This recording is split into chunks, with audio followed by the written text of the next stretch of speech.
They say cheaters never prosper. What's wrong with me? But when a cheating partner is also greedy, a breakup can get very messy.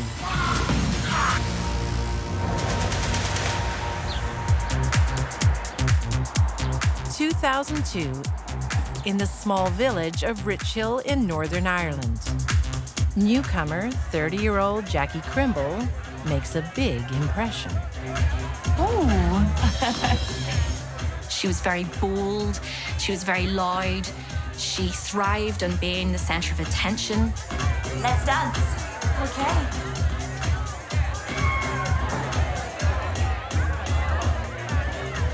Inappropriate, daring, but that's the kind of person she was.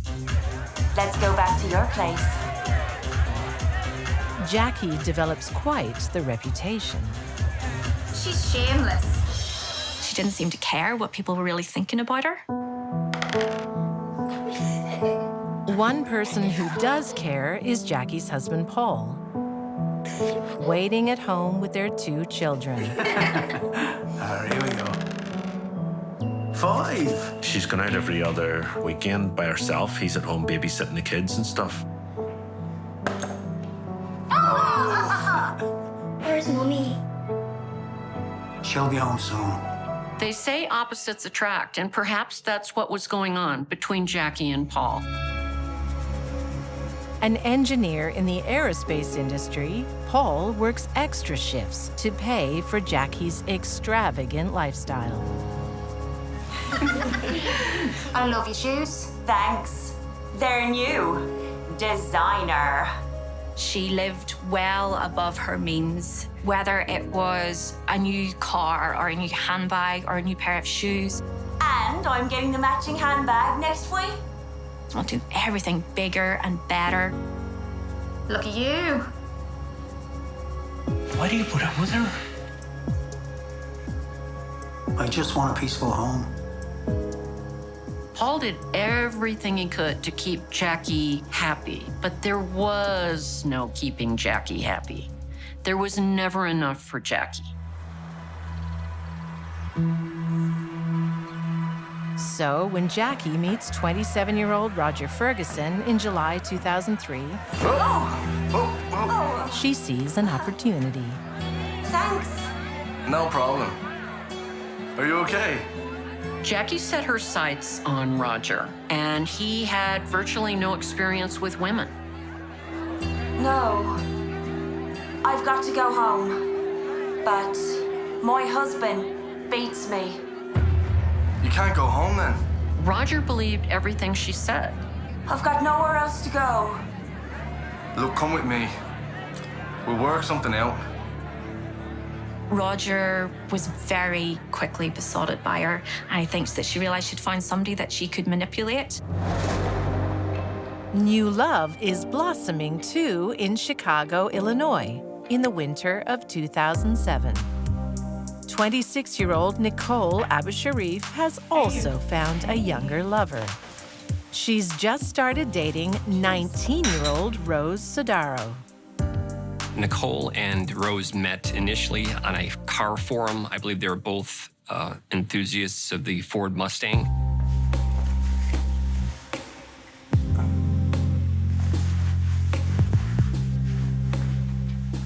I guess they hit it off and they met, and then they started getting involved physically.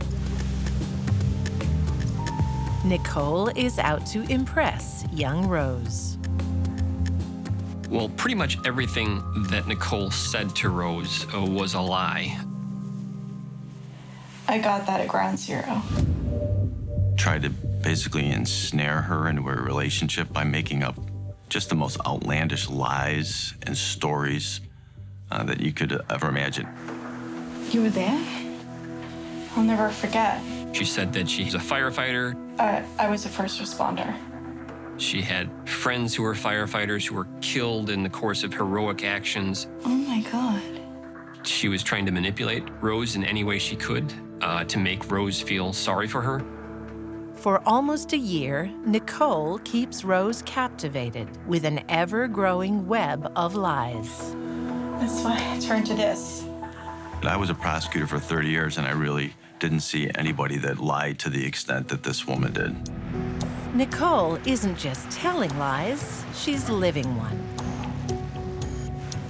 She's cheating on her long-term girlfriend, 32-year-old Becky Klein. Becky liked to work with people and help people. A very kind person, a very nice person, very reliable, was very much loved by all of her friends and family. For 8 years, Becky and Nicole have lived as a married couple. They had a monogamous relationship, and they had actually bought a home together. I'm so happy. Me too. Becky truly trusted Nicole and was devoted to her. We finally have our own home. Now we just need a family. Becky is already planning their next chapter. She had indicated that she wanted to have children with Nicole, but Nicole was not interested in having children. Nicole's making plans of her own, and they don't include Becky. Like Becky, Northern Ireland engineer Paul Crimble remains blissfully unaware that his wife is cheating. Just say you want me to stay, and I'll cancel the ride. I don't care if you stay. He still hopes to salvage the relationship. Maybe we could take a trip soon. And he did everything he could to make the marriage work.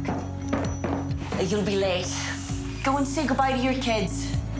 She clearly wasn't interested in resolution. Kids, come say goodbye to your dad. Have a good weekend, yeah? Okay, you too. And behave yourselves. She was more intent on just fooling around or playing around or whatever.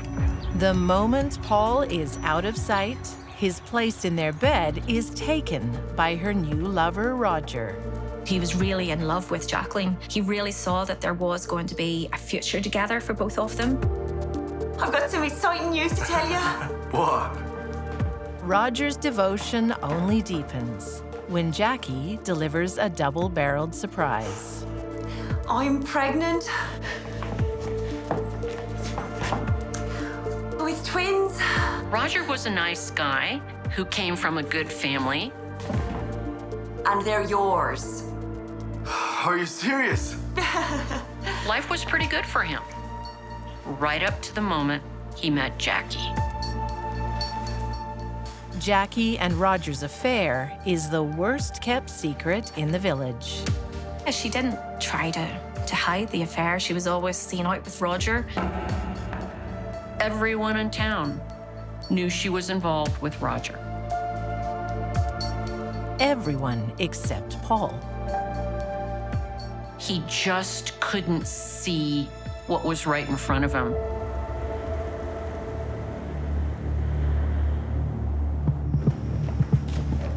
Finally, a friend decides to tell him the truth. No, I didn't know. I'm sorry to be the one to tell you. I really am. It's okay. Thanks for letting me know.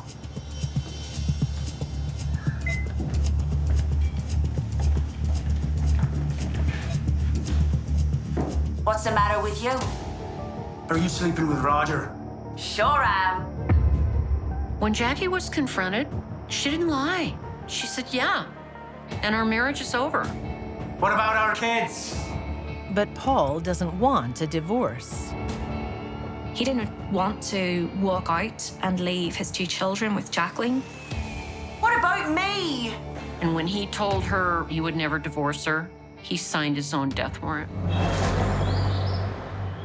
In Chicago, Nicole Abu Sharif has also decided to ditch her long-term partner, Becky Klein, for her younger lover. Taking some of the clients out. Becky has no idea of the depth of Nicole's betrayal. Be good, always.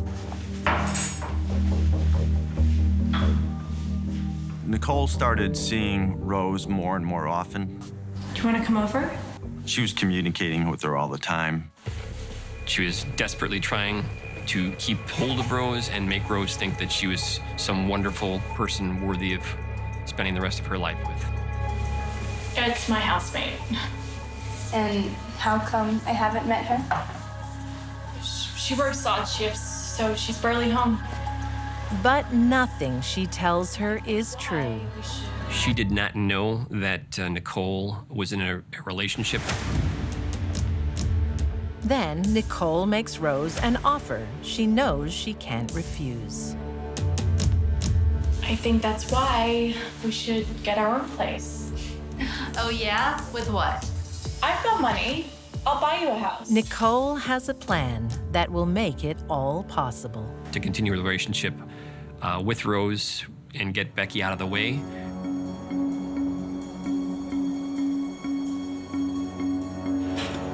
On March 15th, 2007, Becky is packing up decorations after a party. You here to help? I'd rather play. It's a game Nicole is playing to win. Nicole stood to gain financially because there was a life insurance policy on Becky's life, and they owned a home together. Becky was thinking that this is just a game between the two of them, tricked into allowing herself to be blindfolded. Stay there. Not too terribly tight, such that it could have been perceived as a game. What are you doing? It's a surprise.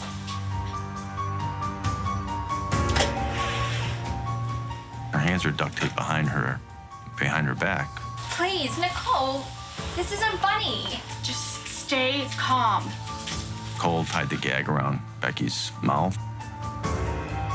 And put her in the back of the truck. Becky, get in the truck now! Hog-tied with her hands taped behind her back, and would have been just easy to put a bag over her head.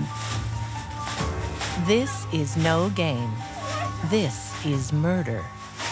It wasn't until the bag was actually placed over her head that it became much more serious for Becky.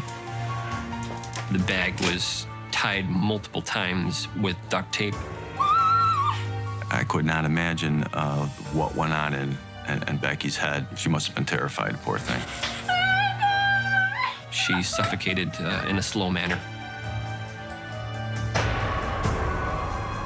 She showed not the slightest bit of sympathy or empathy for Becky, who she supposedly loved. Irish party girl Jackie Crimble You're pathetic. is just as cold-hearted towards her husband, Paul. A few times Jacqueline had said to Paul in front of people, "You're worth more to me dead than alive." Paul's life insurance is worth some $450,000.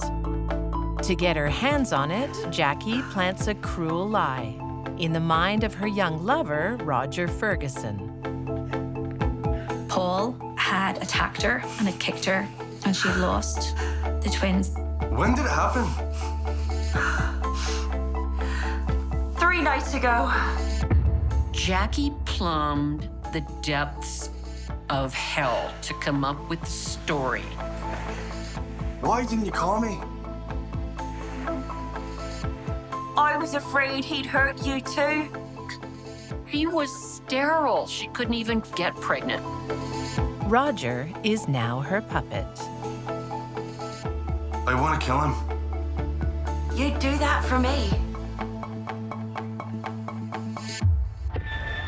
June 20th, 2004, Happy Father's Day for tomorrow. the night before Father's Day. Cheers to that. Paul sees a change in Jackie. She books a romantic dinner for two. Jackie did a 180 regarding her behavior, her attitude, everything toward Paul. I'll get us some more drinks. Okay, great.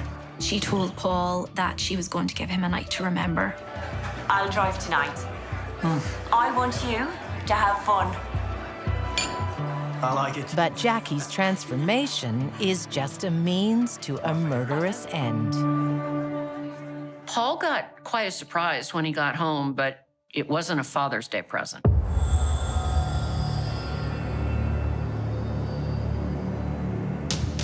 As soon as Paul and Jackie walk through the front door, Her young lover, Roger, steps out of the shadows.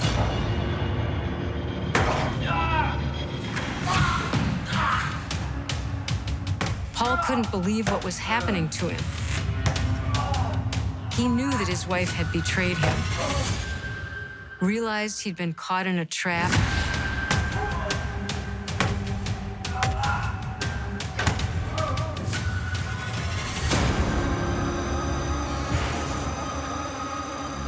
and when the bag was placed over his head, he began to panic. Not only did she put the plastic bag around his head, she sat there and watched. It would have taken a number of minutes. It was a terrible way to die. Jackie's planned the murder down to the last detail. Now, for the cover-up. They put Paul's body in his car. The car was driven to a remote location and was just left there. And then Jacqueline staged what looked like a burglary in the house.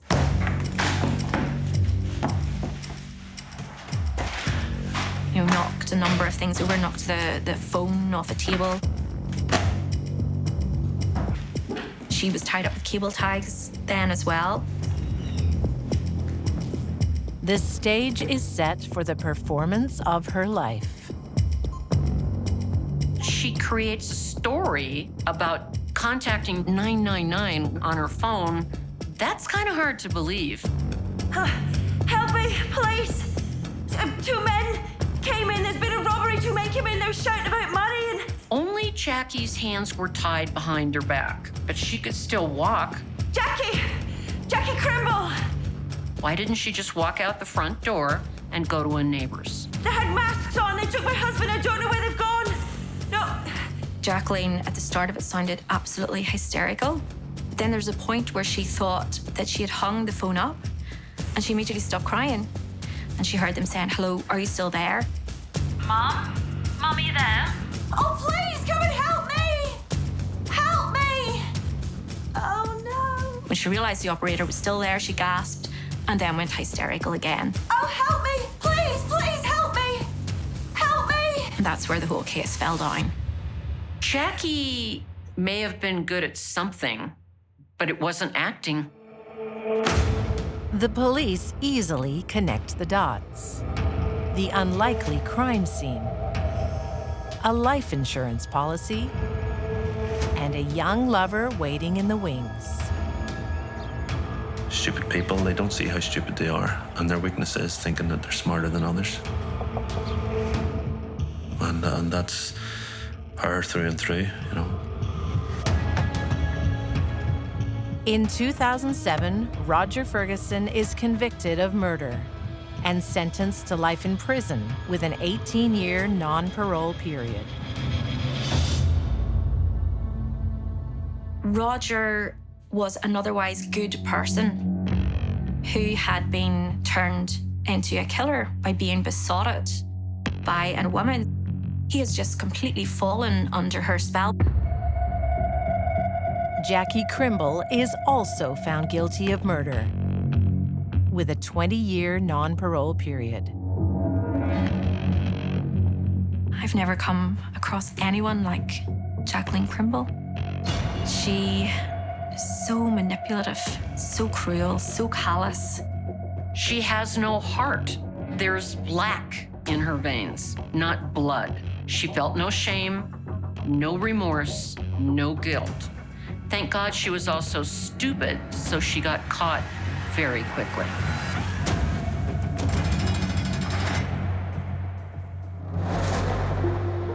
In Chicago, Nicole Abu Sharif makes her big mistake when she leaves Becky's body in the trunk of the Mustang. It's just disgusting. She's such an evil person. Incredibly, Got a kick-ass present for you. she then presents the car to Rose as a gift. Plan may have been to frame Rose Sidaro with the body being found in the trunk while Rose was driving that car. We really never got to the bottom of what was going on in her mind, but definitely some evil, creepy, lying, setup she had going on. The alarm is raised when Becky fails to show up for work. Nicole has just enough time to plant one crucial piece of evidence. She takes Becky's work van, moved it half a block away down the street to make it look like Becky was kidnapped. Police examine the van, but find no evidence of a crime. The keys were in the car. There was a laptop found in the car. There were personal items found in the car, and nothing appeared to have been taken. Nicole's story soon begins to unravel. What happened last night? It was just a quiet night watching TV. The police were getting more and more suspicious of everything that Nicole was telling them. You okay if we look around? She's not here. Go ahead. The police find Becky's cell phone and check her incoming calls. One name is suspiciously absent. Her spouse was missing since 7:30 in the morning. Nicole never even called her. But Nicole makes numerous calls to another number that day, Rose Sidaro. Rose, how do you know Nicole? She's my girlfriend. A domestic murder where there's a love triangle, that motive is as old as time. The only place police haven't yet searched is the vintage Mustang in the garage. Finally, Nicole's treachery is fully exposed.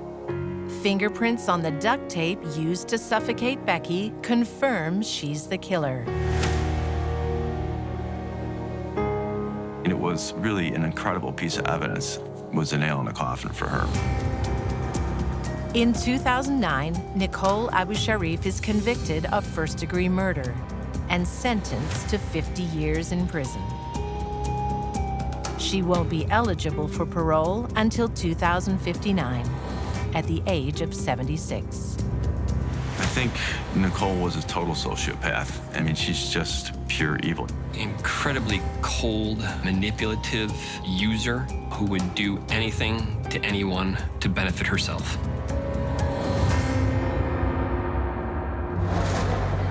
For some, marriage is forever, and the wedding vows are a bond for life. For better, for worse, for richer, for poorer. But others decide richer is better than poorer and move quickly to death do us part. In Wales in 1843, local priest Reverend Wakefield suspects the sin of adultery under his own roof. What's the worst thing that can happen to a minister? Sexual infidelity, marital infidelity. Mr. Moffat! You harlot! His wife, Pamela, is having an affair with one of his closest friends. Her sense of entitlement started and was reinforced very, very young. Now, her wealth and privilege are gone. She's an outcast. Leave my house now! Where's my children? No. You'll be leaving alone.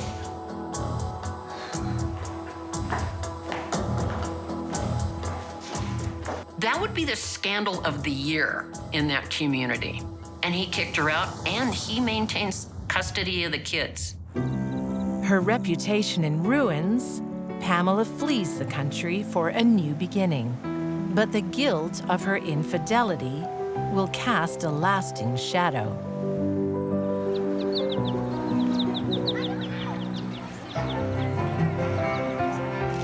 She ended up in New Orleans, which was a good place for her, actually. Sort of an international feel about the place.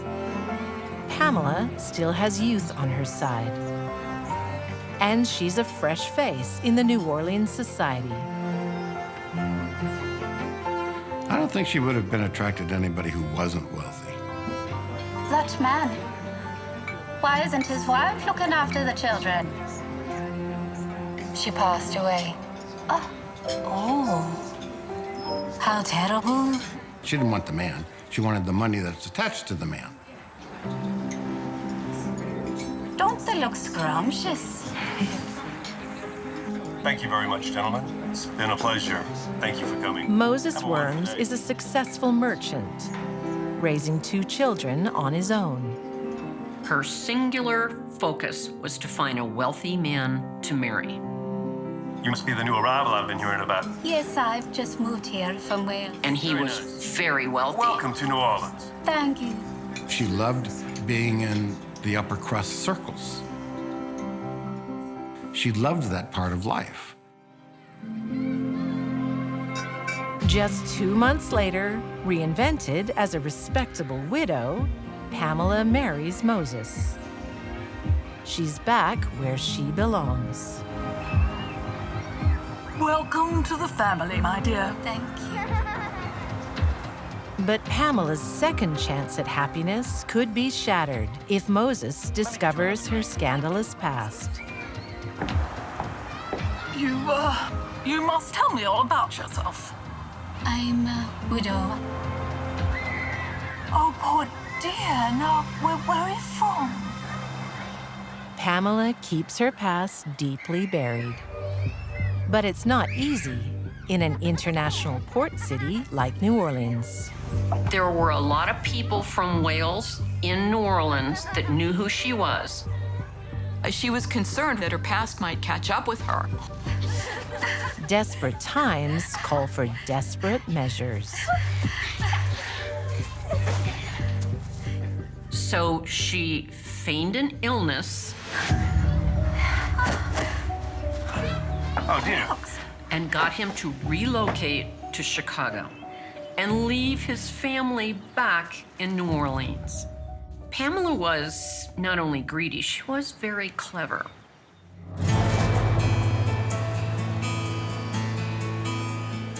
Another new beginning is underway in Ontario, Canada in 1989.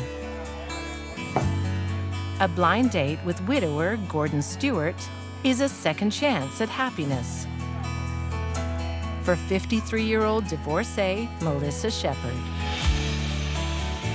You look lovely. Melissa Shepard was happily married, seemingly, for 22 years. She was a housewife and a mother of a son and daughter.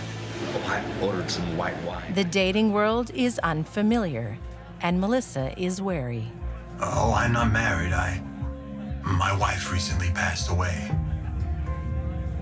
I just can't bring myself to take the wedding ring off. Gordon is just what Melissa is looking for, a man in mourning. I lost my husband, too. One of the defining traits of a psychopathic personality is the ability to be superficially charming and to lie pathologically. 2 years later, at a Las Vegas wedding, the middle-aged lovers pledge their devotion. But the honeymoon period is brief. Gordon has doubts about his new bride. His retirement savings, $50,000, was being suddenly drained from his bank account. What's wrong with me? Come back to bed. But money worries soon take a back seat Oh, God! to Gordon's health. Hi, Melissa. Is Gordon in? Well, he's, Huh? Gordon! Gordon! Friends are worried. What's wrong with him? But Melissa doesn't share their concerns. He's all right. He just needs bed rest. No, he needs to see a doctor. I'm taking him to the hospital. This was a journey that she was on, and she was executing a plan. Gordon recovers, but their marriage doesn't. So what poison you got for me tonight, huh? He now suspects Melissa of more than theft. You've had enough. Gordon snaps.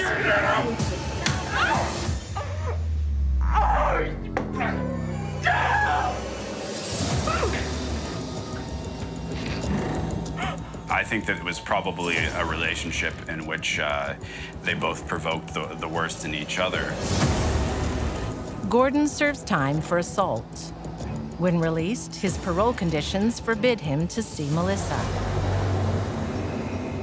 But she can't stay away and sets up a late-night meeting in a deserted location. I'm not meant to be near you. I shouldn't be drinking. I feel safe enough. But the reconciliation quickly derails. Few things we've got to sort out. Where's my money?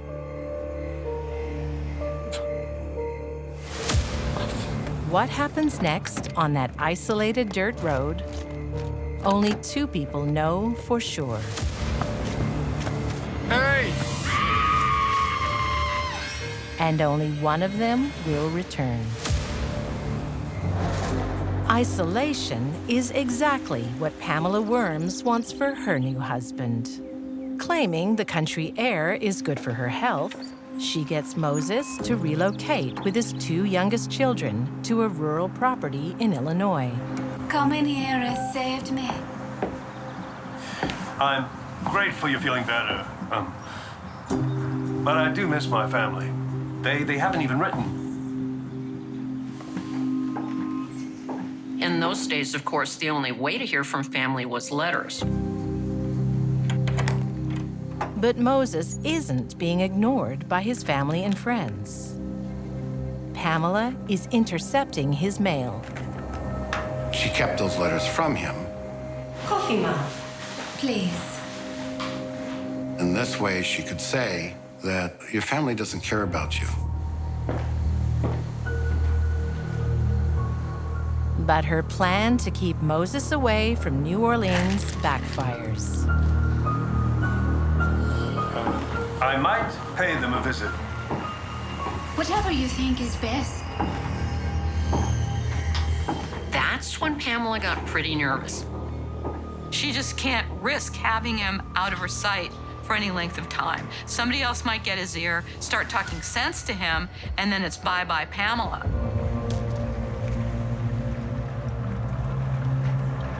The more time Moses spends in New Orleans, the greater the risk that Pamela's past will be exposed. She was beginning to panic.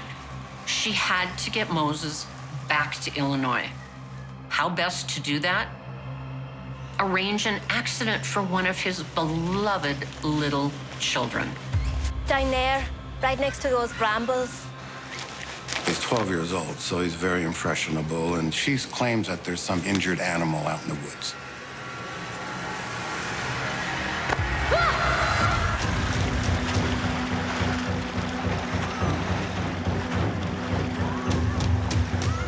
12-year-old Tom can't swim. But he fights for his life. He's holding onto some brush. My God! And then she tries to step on him. This poor boy's crying, "Ma, why are you doing this to me? I'm a good boy."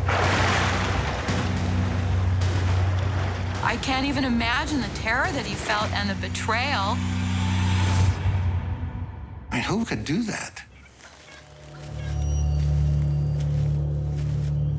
Pamela reports her stepson missing. And just as she'd hoped, her husband rushes home. Moses returns as fast as he could. He finds his new wife just distraught.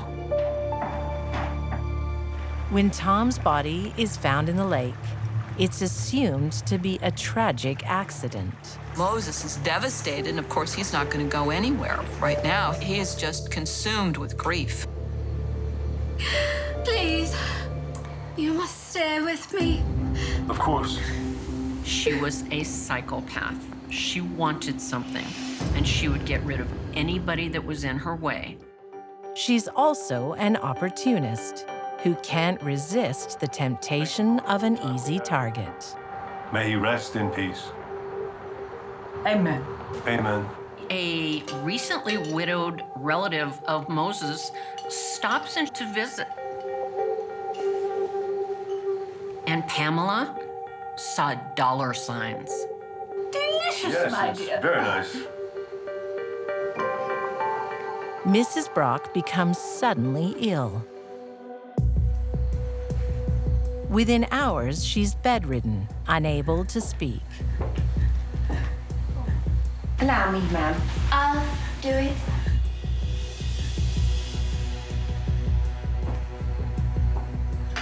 Not only was she poisoning her husband's relative, No. Open. she was stealing her things right while the woman was dying. Mrs. Brock's death is another blow for Moses. It's time for us to leave this place. Whatever you think is best. He plans to move back to New Orleans as soon as possible. Moses, I think, is feeling like he needs comfort of his extended family. But their departure is delayed yet again when his 8-year-old daughter falls ill.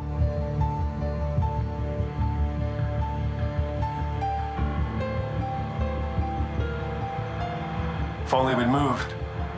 You can't blame yourself.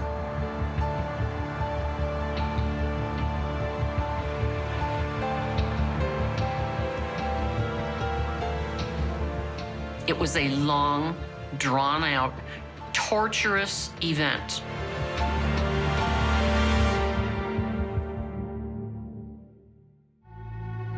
It's the final straw for Moses. He's more determined than ever to leave. They begin arguing every day.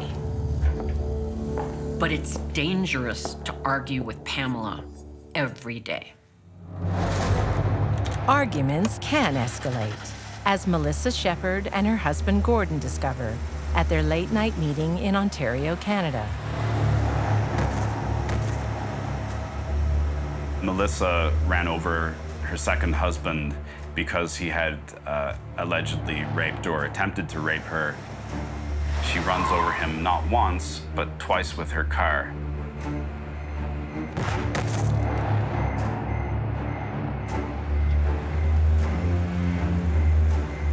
She could use this as a defense, saying that she suffered from battered woman syndrome, leading to manslaughter rather than first-degree murder. There's no physical evidence to support her claim of sexual assault, and an autopsy reveals a cocktail of sedatives in Gordon's system. Rubbing alcohol, liquor, and a concoction of pills. Melissa gets 6 years for manslaughter.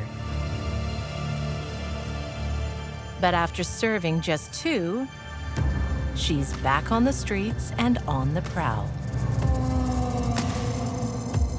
Her next target is 82-year-old retired engineer Robert Friedrich.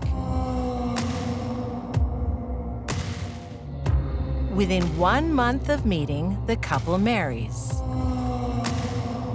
But Robert soon struck down by a mystery illness. Time for your pills. All of a sudden now he's slurring, he's stumbling. Oh, wait a minute. I had my pills already. That was hours ago. Less than 2 years after they marry, Robert is dead. The cause, cardiac arrest, is never confirmed by autopsy. So Robert Friedrich is cremated almost immediately after his death because you can't do an autopsy on ashes. Robert leaves his entire estate to his wife of 18 months. He's bequeathed all $100,000 worth of his assets to Melissa.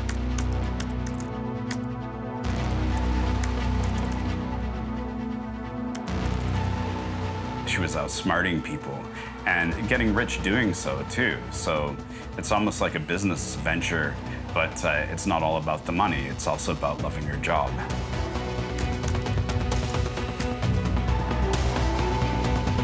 Her next target is 73-year-old Alexander Strategos. In the 2 months they're together, Alex is hospitalized 8 times. Now back at home, he's fallen ill again. They found unprescribed drugs in your bloodstream. I don't understand. What have you got there? Just some of Dad's papers. Very interesting reading. When Alex's family noticed money disappearing from his accounts, they call the police. They do not have the medical evidence to charge Melissa with attempted murder. However, they do have enough evidence to charge her with fraud and theft. In 2005, Melissa pleads guilty to her fraud charges and serves another 4 years behind bars. But incredibly, once released, she's straight back to her old tricks.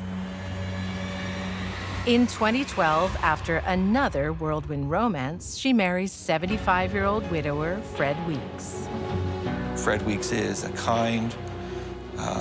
kind-hearted man who was at an extremely vulnerable time in life. He was fair game for Melissa. George, I can't tell you how happy I am that you agreed to officiate at today's ceremony. It's a pleasure to be part of your big day, Fred. Fred lost his wife of 50 years just 18 months earlier. Allow me to introduce my beautiful bride. Hello. How do you do? But the justice of the peace, a friend of the groom, knows exactly who she is. She was notorious enough to be recognized, and he wanted to warn the police. I'd like to speak to the officer in charge. My name's Megany, George Megany. There was no evidence of an offense taking place. It must have been terrifying to watch his friend walk off with the notorious internet Black Widow. In rural Illinois, Pamela Worms is hoping to be a widow herself soon and to inherit her husband's fortune. Because now Moses has fallen ill. So he's getting sicker, and a friend comes to visit. No, Moses!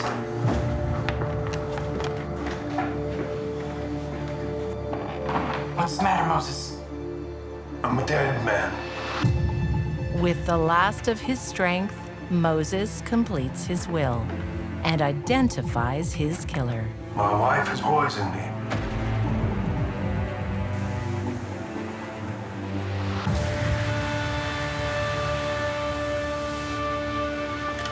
Pamela denies the accusation.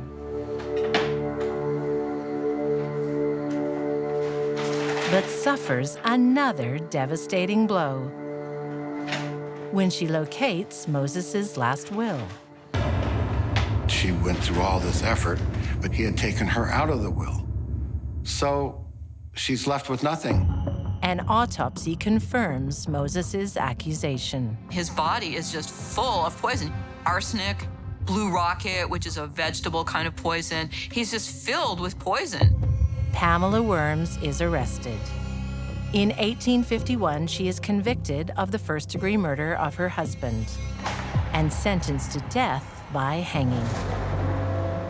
Awaiting execution, Pamela makes a full confession to every killing.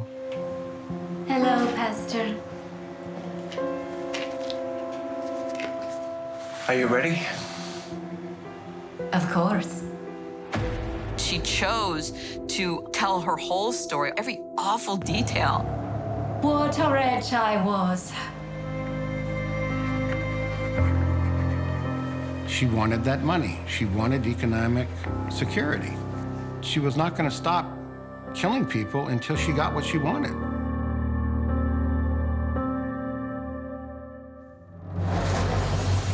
To get what she wants, Melissa Shepard has collected a series of husbands. Her latest groom, Fred Weeks, falls gravely ill on their honeymoon. She appeared to be doing business just as she had done business in the past with her previous relationships.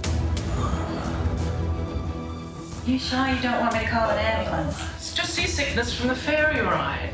He'll be fine. Are you sure?